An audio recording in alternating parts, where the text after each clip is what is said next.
travel buddies, welcome to our channel. And we are HM student vlogger, and I am Jis Masong, And I am Paul Leonin. and let's go to explore the beauty of Papa Kids Marine Fishing Lagoon. Let's Arat. go! Arat na! So today we're taking you with us to explore, To discover observe and experience the room accommodation, the adventure rides, aqua sports, restaurants. and function and events venue. So tara na! Tara Arat na! Arat na! Okay.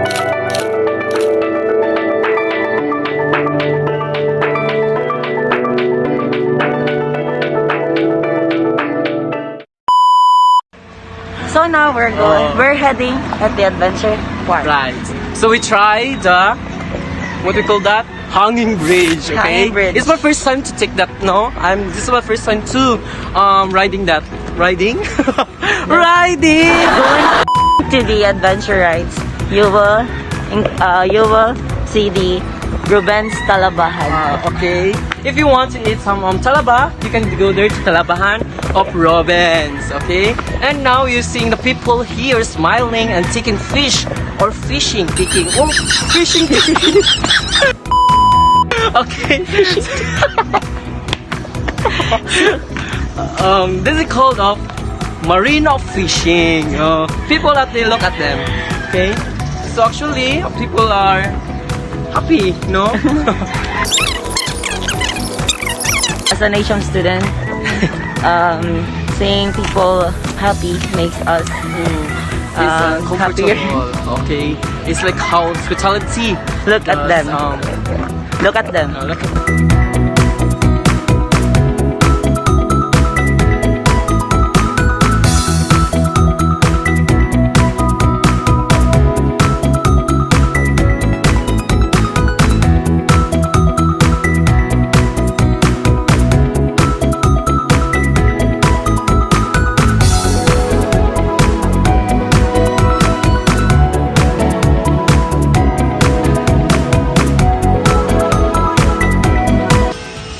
Actually, no, we have the aqua sport, adventure ride, Lily's Reservoir, falls, salt water pool, rooms, and the Lily's Pavilion. Why it event. is called why it is called saltwater pool? Because it is connected to the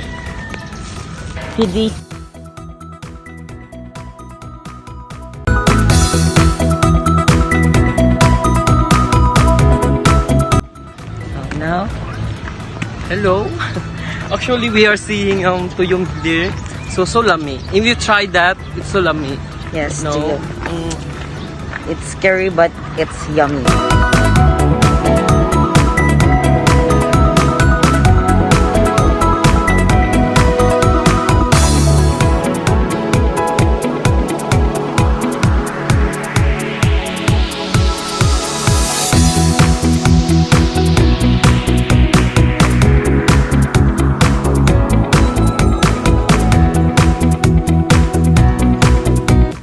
The Philippines, So this USA, is the Korea, and Japan. Front This office. reception. So actually, we see the clock of each country. The We have multi-zone Philippines. clock. Oh yeah, the Philippines, USA, Korea, Japan. Did you know po why those hotel are always No. no I don't know what is English that like always SHSS. Puti- Caroline Bayako na Meg explain. Multi-zone clocks are important for establishment because they provide a clear and consistent display of time across different geographical location or time zones.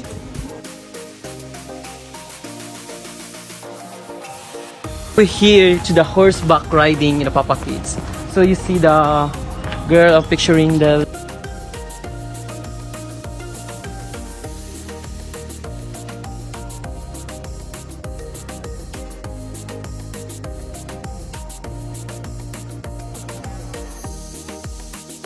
One, two, three, four, five.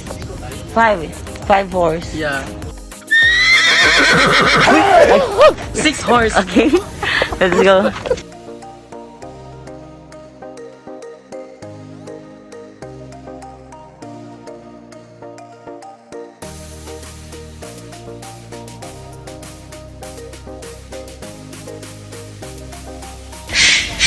You can put your Feelings here. feelings here by cracking bottles. Yeah, let's this like. There's a fish back riding. The bird is shutting us.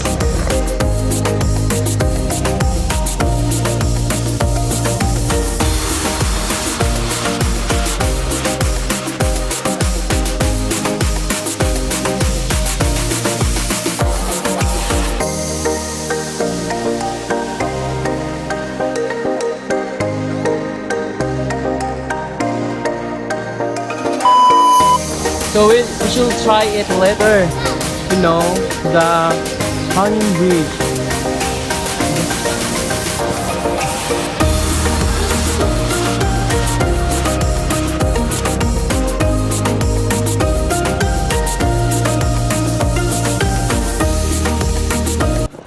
Actually, so we go there, the first. So we're going to hang ourselves Oh there. yeah, we hang ourselves there. It's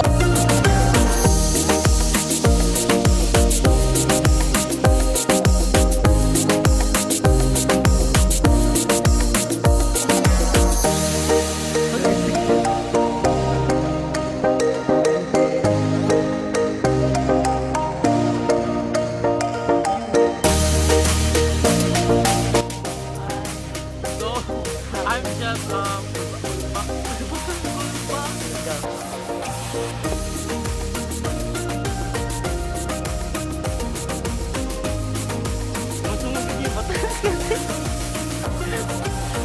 Ay, magkapiyak ng ano ba?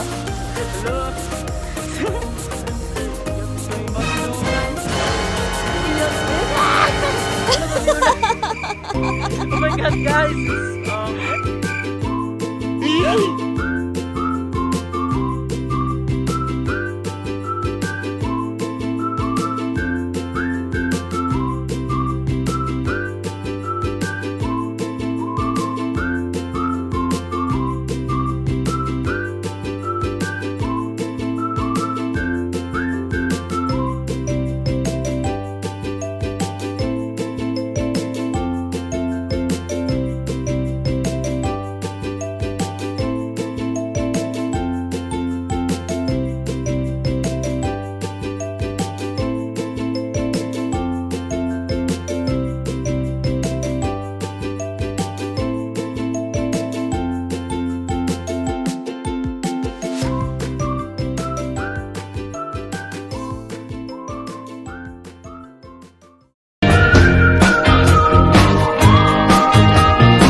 Hi guys, so now we're here to the next or the last we, the last place we go, the restaurant. We try their food and also like we observe their hospitality and how they are interact with the guests. Also, yeah, that's it.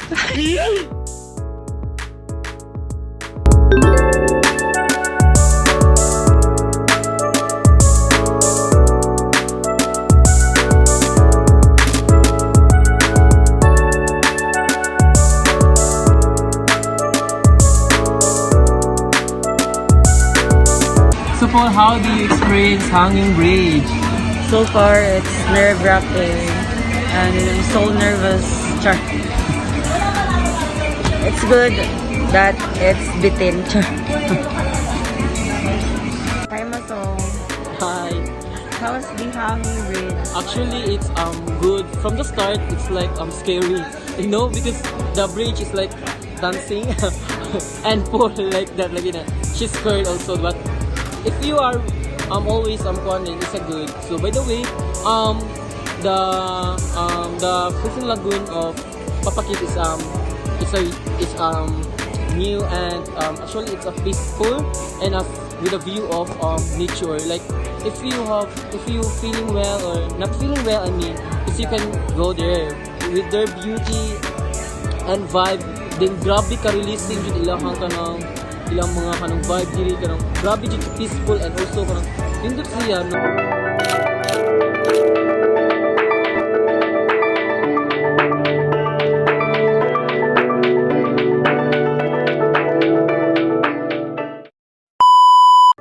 Hello mga ka-travel buddies, welcome back to our channel.